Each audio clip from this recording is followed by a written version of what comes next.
kind of like dominate that game where up against somebody's offlane puck, forget who. In that sense, they might just want to prepare for it, as we say, in that they pick Earth Spirit, that they don't really commit for like anything. So if they actually see the Magnus pick here, they can counter it with their second pick here. Why do you say the Earth Spirit is a good counter to melee heroes? Well, his spells, like the proximity and with the way his spells work, his Magnetize works on targets that are around his rocks, and then his boulder kick hits everything that goes through a line. So the closer you are, I guess the higher percentage you're going to get hit by it. Just reliability factor. Just on like the cone of it, I guess. Like the farther you are away from Earth Spirit, the harder it is for him to hit the rock on you. But if you have like Magnus and 2 other melee heroes, it's very likely that he's going to be getting a lot of 2 to 3 man stuns and silences. And he also has the silence, yeah. So he actually has 2 ways to stop the Magnus from coming into the fight and using his ultimate. Magnus pick right away from LGD. Well, not right away. They actually wasted, well, not wasted. They used like 40 or 50 seconds of their reserve time on their very first pick of their very first 2 picks of the game. That was a very fast DP pick, so it just seems like IG, as we said, like they prepare for the Magnus pick, so lots of silence. And LGD seems very confident in it as well. They just picked Magnus right away. So up against 2 heroes with silence, do you think you go for some sort of hero that builds a BKB? Maybe you can do something that goes Yules on the Magnus? Just for the rest of their heroes that are incoming.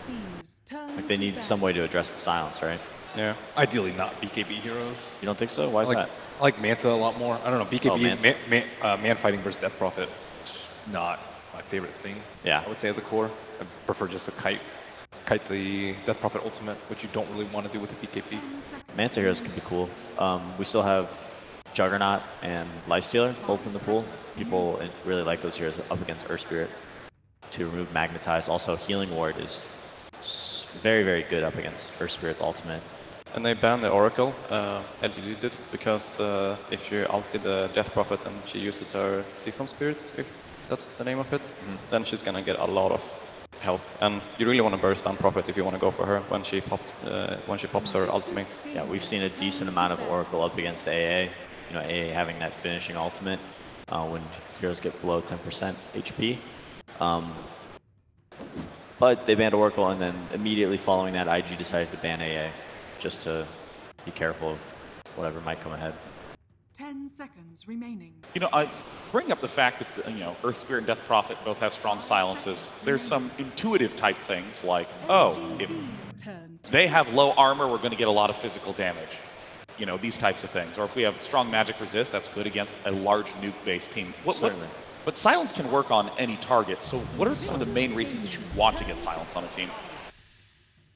Well, I mean, for the obvious reasons of them not being able to cast spells, but it works really well against heroes that don't want to build BKB, just because if they have to spend 4,000 gold on an item in order to do anything in team fights, that's a win for you. That's 4,000 gold they're not putting into damage. And it's like a very late build up for Magnus to build it, because he usually wants to get the dagger and then either like Force or Shadowblade before he actually gets the BKB. So it's going to be a very late BKB for the Magnus, and in that sense the silence is going to be very useful for a long period of the game. See that Sven ban. Death Prophet also, her ultimate is entirely physical, so any positive armor buffs on LGD is going to reduce how much damage and effectiveness she has in team fights. Surprised we haven't seen Shaker. I think XSS could easily play it. I think it's pretty good versus Tusk and pretty decent versus Magnus, and very good at protecting the Death Prophet. Yao's picked up one of his most common supports, Shadow Shaman, as the position 5. Nothing too surprising there. Yeah, Shaker's good against the Shadow Shaman as well to cancel the Shackle from long distance. And then looking at Ame's hero, he's been playing with a lot of Troll. Troll seems okay here. They got the Magnus, so yeah. Playable. If people are going to pick Troll, I'd really prefer them to wait until they see what kind of core matchup they're in. Their hero has some pretty big flaws. Let's see. We have Shadow Shaman for Yao. He played it a bit the other day, and they have all this team fight, and they just kind of sit behind Yao, and he runs in and is almost like this sacrificial lamb who drops wards and hides behind trees while they kill buildings. It almost forces IG to fight them, or they just give up their towers. Yeah, there's something that Bulba noted yesterday backstage that looking at a lot of these lineups, the ones that have lots of big different threats are doing very well. Obviously, Magnus has the Blink RP to set up huge team fights. Shadow Shaman, if left alone, he can throw down wards and knock down towers while you're not looking. I really like Juggernaut right now. I think that it can work. I know the hero hasn't been the most popular hero, and he might not be the best hero, but I think he works really well here. He's really great with the spin of dodging glimpse and getting out of disruptor spells. Also, and just dodging the Earth Spirit, and a silence you and stunning you. Tons of tools to deal with Earth Spirit. Also up against Death Prophet, Juggernaut's a hero that builds Diffusal Blade. Most Death Prophets go Eul Scepter, and they Euls themselves to protect themselves during their ultimate. But you can just diffuse her and bring her back down, and you can burst her. Disruptor is a very good pick here for IG as well, because they're gonna have an option to both try to catch the mag and kill him before he gets his ultimate off, but also during the laning phase, because the one thing that Magnus can use to get away is his skewer, and then Disruptor can just glimpse him. So they actually have a lot of kill potential on him now. The XXS Earthshaker. Yeah. Now, we've talked a lot about this fourth pick, where LGD kind of has to throw down Queen of Pain. Yep. They had to pick something pretty neutral. Yeah. Something that doesn't have a ton of counters, but is going to do well in his lane. The nice thing is they saw the Death Prophet first too, so they kind of knew what that matchup was most likely going to be. Struggles a lot because of silences, though. There's 3 silences. Yeah, I mean, this is definitely a BKB game for Queen of Pain. Yeah. I would say second item, treads, and then... Jules is not the best right here, because if he actually uses the Jules, she's setting up for other spells. Yeah, I don't... Jules is so situational for me on a lot of these intelligence heroes. Storm, Blob, Puff. I don't think that this is the best game for that. I think just getting that earlier BKB and being able to take fights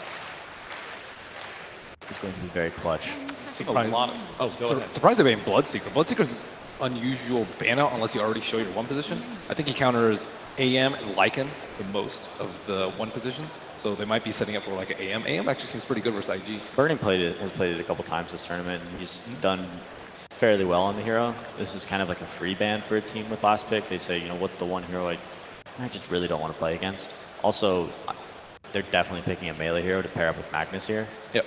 So Bloodseeker is kind of an anti-melee hero in that regard. Also, they can't give Invictus a 4th silence. Yeah. I mean, they could. All in on silence. They could. Yeah, they might be 2 all in on silence at that point. Dota's a delicate balance. You need to have a little bit of this and a little bit of that. So we've seen Queen of Pain be, again, in a lot of situations where it feels like you need something neutral. We've seen tons of teams go for Queen of Pain. It hasn't really seemed to have very much success at the main stage.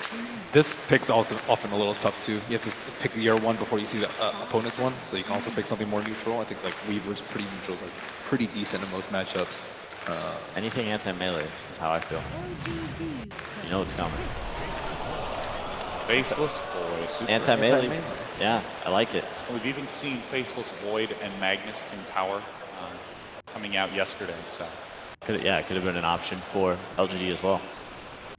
No, I really like that pick. They've got a ton of great heroes up against melee. This melee core that I do believe is coming for Ame, right? There it is, the Troll Warlord plus Magnus that was mentioned right at the start gets closed out, and Invictus Gaming has an intimidating team fight with the Disruptor, Earthshaker, and Faceless Void. It's time for game number 1 to begin. Each of these teams is guaranteed top 6, but would love to win here today to get into top 4. Take it away, casters. Top 4 is definitely what both of these teams are chasing. LGD versus Invictus Gaming. I'm Toby here with a wonderful Cinderin. And what a series, LGD versus IG. Still kicking hard. We look at the drafts, it's very expected, I'd almost say, of what we're wanting from LGD as well as IG. Yeah, kind of. I think PPD made a good point that these 2 teams have been showing extremely high skill and also know each other very well. So when you're in that sort of comfort matchup, you could almost say, then there's 2 options. Either you try to really take them out of their comfort zone and completely surprise, or you stick to your guns because you kind of have an expectation of what the other team will do. And they've kind of just been, counterpicking and counterpicking and counterpicking while getting their own heroes. there's a lot of heroes obviously to highlight in this game. 11 on the Magnus, we've got Bobuka, Earth Spirit. The one that I think wasn't given that much attention was the OP Death Prophet, which I think he's maybe the best player in the world on this hero, or at least easily top 3, has been having outstanding games. I believe it was Enter that were just first phasing this hero as the only team that got respect banned against them. So certainly a lot of comfort picks for both teams. So is that confidence to do it again, first phasing up that Death Prophet. And we will get ourselves underway already. LGD looking to establish map control. And they are going to run that 11 Magnus up towards the off lane. Do you like the Tuskar pickup as well? Something else that LGD has moved into? We see a lot of team fight coming out from him. Is the Tuskar going to offer maybe that presence to the mid lane to try and control OP's Death Prophet? It's a good hero against the Death Prophet in lane, because Death Prophet is very movement-based when it comes to the lane. You wanna, when you siphon, you want to be able to run heroes down, or siphon to disengage or slow your opponent and run away from them, but the shards can counteract both types of play. In addition, it gives them catch. I think it's very nice when you look at how Victoria plays. He generally plays this Kunkka and the Tusk we see here as they were talking about. And I think this is just LGD's replacement pick when they can't get their Kunkka. This is a good way to go. It's similar to Kunkka in the sense that Kunkka has both the aggressive and the defensive potential with X Mark and Ghost Ship, and Tusk is similar. You have the aggressive and defensive Snowball, and the shards can also be used aggressively and defensively. So I think it's just a good hybrid aggressive defensive support pick that LGD seem to really favor for Victoria. Well, we'll see just how effective it will be in this game. For the moment, Magnus has been forced off that top bounty room. Burning will take it. IG haven't gotten on to the fact there was an observer ward also placed down around the corner. Everything else, as far as tempo goes from the game, what are both teams really looking for here? Are you happy just to let the lanes play out, maybe just look for that rotation gank in towards the mid, and let the safe and the off lane just be very passive? Or should there be more rotations to other lanes? Or is mid just the focus? It's a bit hard to say. The Queen of Pain is not the easiest target to gank for the Earth Spirit. And similarly, actually, we're going to have action right away. OP. Yeah, he's actually letting the Spirit Siphon go pretty early on. Victoria comes in with a shard, pushing OP down. Somnus getting a lot of damage into OP. He's already going to just munch on the Tango. Happy tree. Bobuka not really having an influence until that point, but now it's the supports who have to create space for their mids. Yeah, this is every mid game at TI. It seems like. The only thing we're missing is the Nyx Assassin Mana Burn, yep, and it's literally the classic mid. That is true. No Mana Burn this time around. Did get first phase banned together with the Night Stalker, so Nyx still banned. No, that was, I think, the 100th ban on Nyx and the 99th on Night Stalker. When you see so many bans on that type of heroes, it really tells something about the style of play that the teams favor. I was waiting for you to say it's going to tell about the patch log, which comes out shortly after TI. More than likely going to have an influence on that. If a hero gets banned so much, it has a tendency to get nerfed. Nice bash from Burning. He's practiced that for years. One of the... Is he the oldest competitor this year, I think? He's 29. The age of the player, I'm not certain. As far as the years of playing Dota, he's got to be up there. He's definitely up there, that's for sure. One of the very old school players from all the way back in Dota 1. Went under both the nicknames of Burning and I believe AAA for a while. That's a long time ago when he played on eHome in 2009 or 10.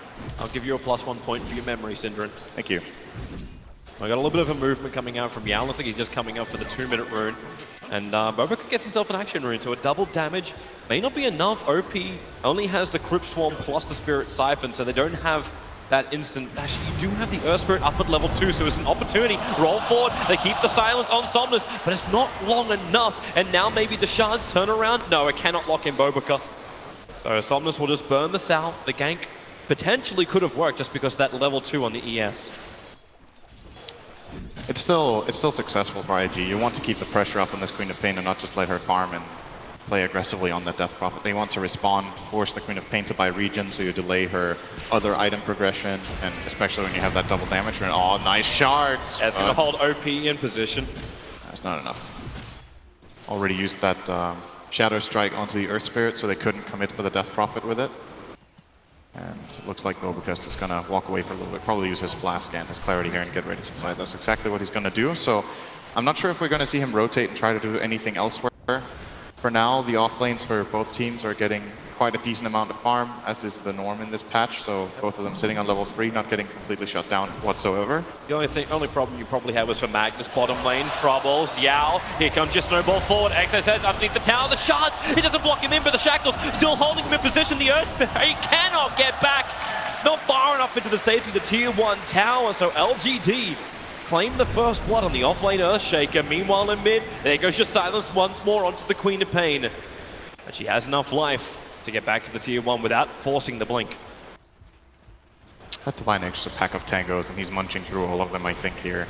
This aggression, so the bottle is getting quite a bit delayed.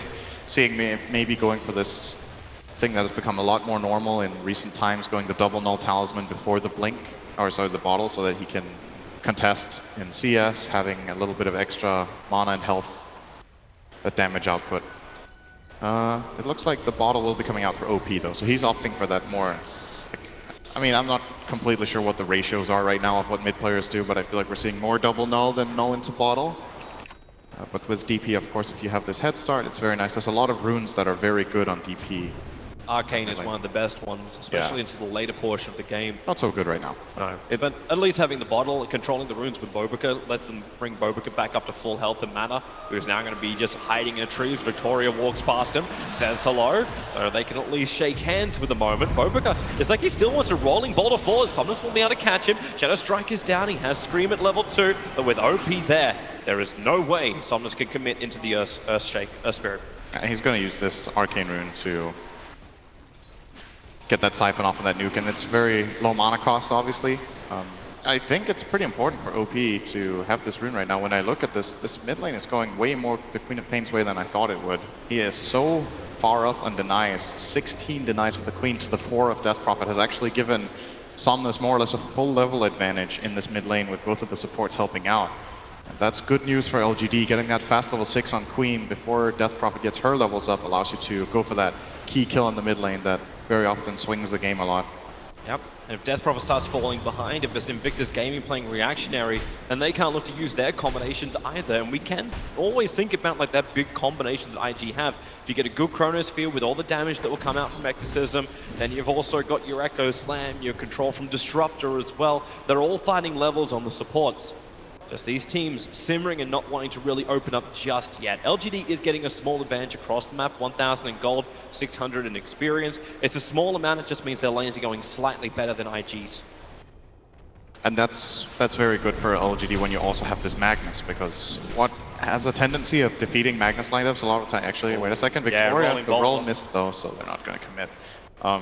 When it comes to Magnus lineups, the way we often see them lose is either that the Magnus team gets pressured really hard early on and gets pushed before Magnus's Empower starts really kicking in and giving his cores farm, or that you have the late game carries that can deal with this RP and melee cores. And looking across the board, I think IG would have liked to have a bit more success early on in terms of just raw laning power.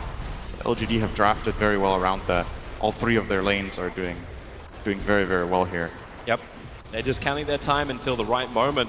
Are they able to harass that bottom tier 1 tower quite heavily? This is with the catapult wave and is forcing an extra TP. It's Disruptor coming down, rolling boulder, able to connect on the Troll Warlord. Yao and Victoria's here, but Victoria can't get in straight away. That Earth Spirit kick doesn't work, but the shards massively on the money. XSS, at least he can start to create a little bit of space, but he will not survive. LGD, huge kills. And the pressure on the tower will actually make this easier for Arme to finish the job and bring down that first tier 1. This is one of the biggest strengths of Troll Warlord. In this early laning stage, he is extremely tanky. 13 armor. The first point in Berserker's Rage gives 6 armor. He wants to go this Ring of Aquila build. So IG, I think kind of naive even trying for that kill. They TP down the Disruptor, who's level 4. These heroes combining their spells don't have the damage until Shaker's level 6. And a bit of an assessment mistake there, giving LGD some very nice kills. Victoria in the right place at the right time. There was again, kind of that hybrid play with Tusk that was both aggressive and defensive at the same time.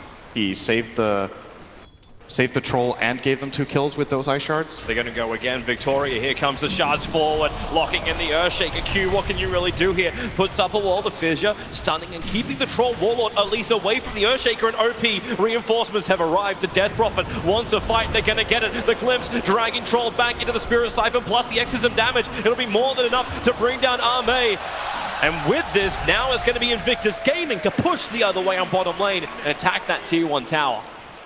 This was a lot better. That was a great rotation, bringing down these heroes, using the exorcism aggressively like this.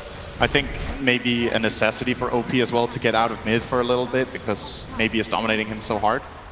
This kind of play puts his hero to good use while he's getting out-leveled in mid. At least he secures that bottom tower.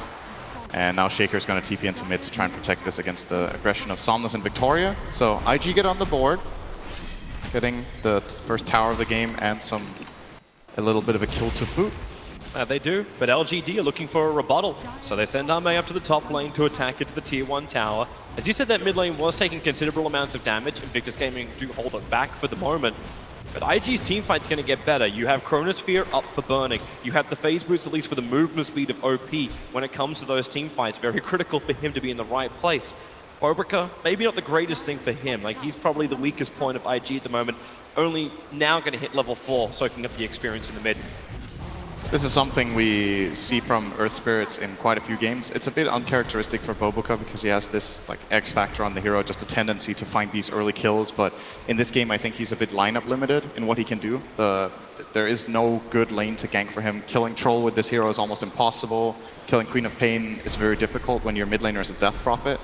And in the top lane, maybe they could have found a pick on this Magnus if they combined their spells very nicely, but it's not the easiest either. So he's going to be a little bit slow here. This does happen sometimes to Earth Spirit. The main thing is finding level 6. Then even if your early game is slow, you can get that one great team fight with Magnetize, and then all of a sudden your hero looks like it never had a bad early game. Still waiting for that team fight from LGD.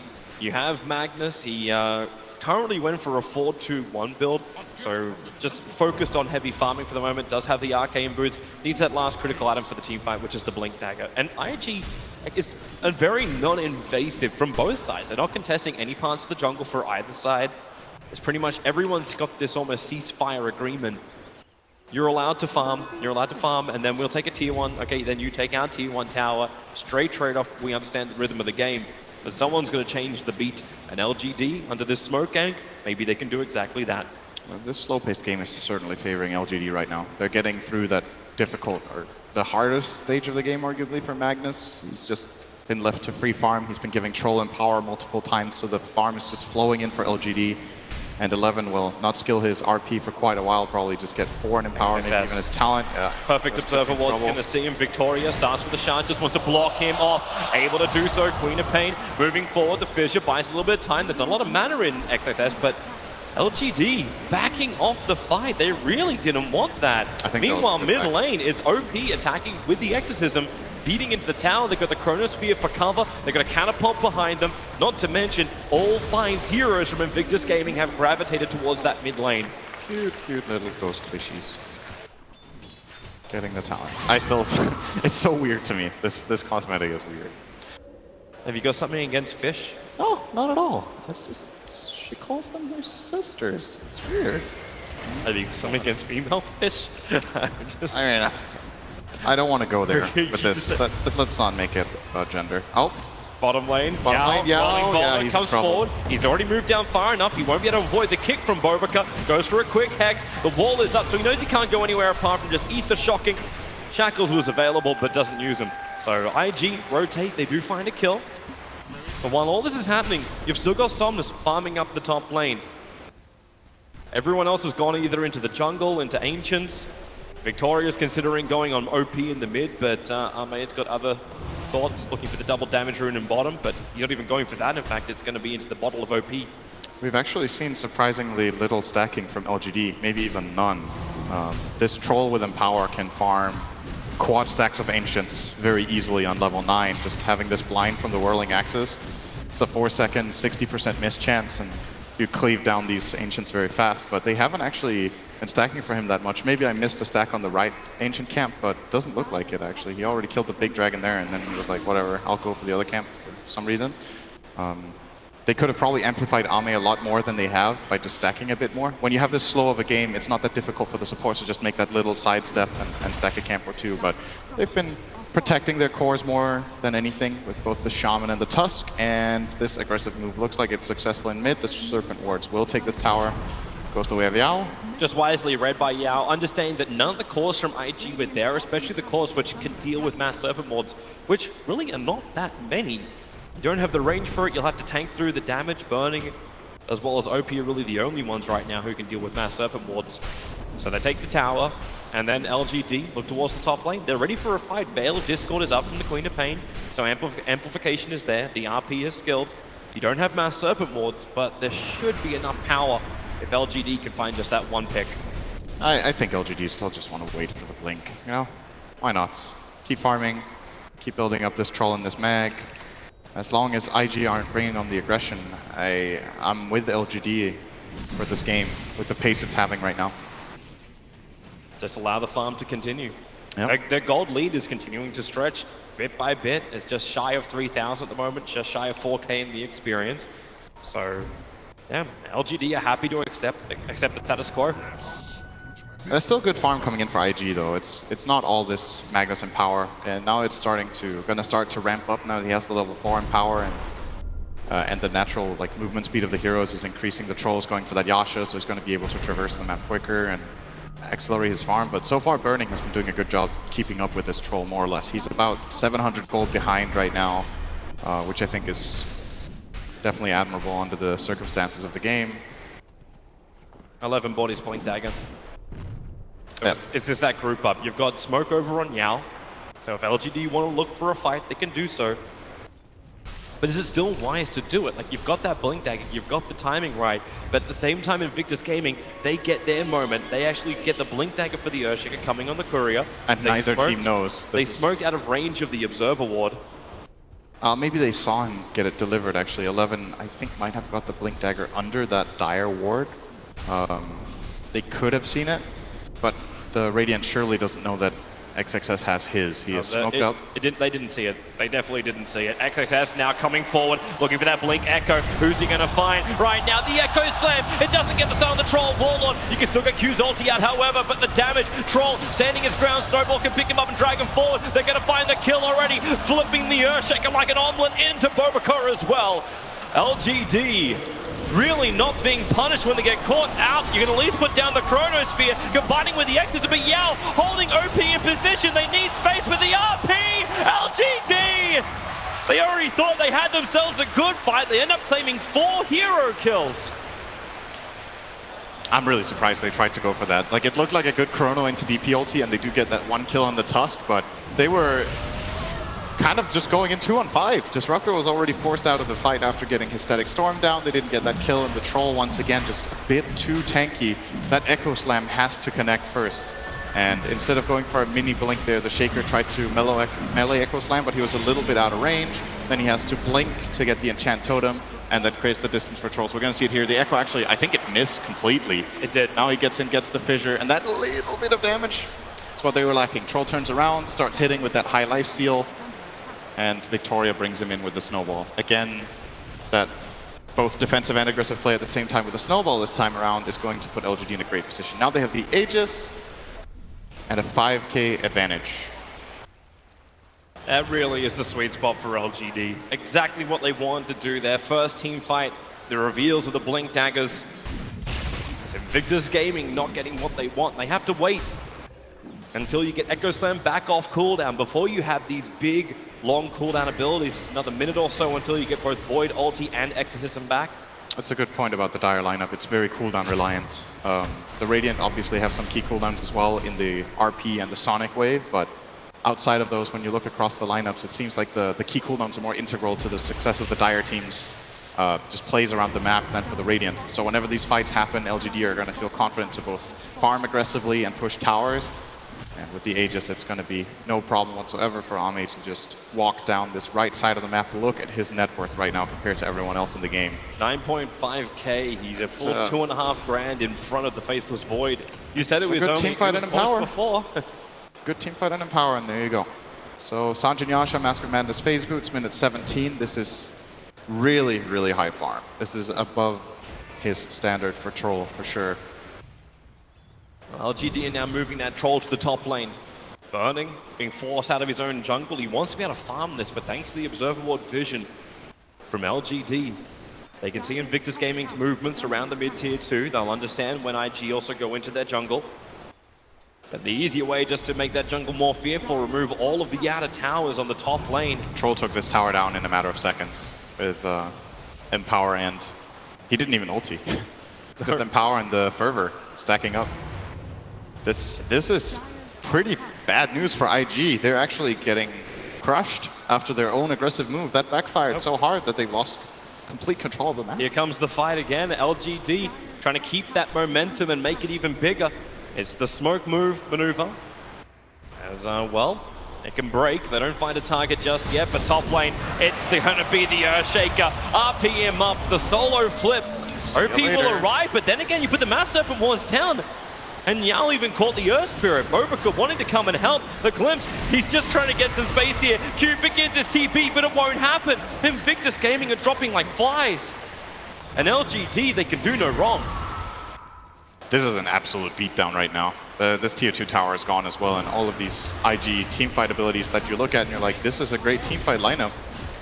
It's just not happening. The lanes went well for LGD, the Queen of Pain and the Troll had good starts. They got that one good fight, and their lineup just is snowballing completely. Now the TP in from Bobica. Are they really going to be able to do this? The Troll Warlord, man fighting up against the Earth Spirit. OP needs a big fight. Burning looking for the Chronosphere. They'll actually isolate Arme, but remember, he's got the Aegis Immortal.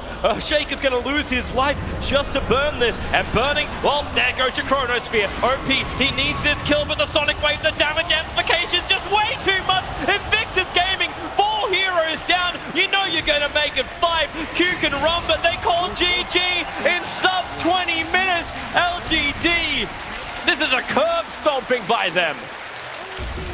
Man, this game's just over. Literally. I mean, what do you... IG knew they were going to lose a lane of Rax there. And if you lose a lane of Rax 20 minutes in against a lineup with Magnus Troll, it's not... You kind of feel like it's not going to be possible for your team to come back. It is a best of 3, so they have the next game to look forward to. Generally, in these lower bracket matches, teams try to play to the bitter end, but this game was just so out of hand so fast that it was hard to see IG with any opportunities. And all of it started just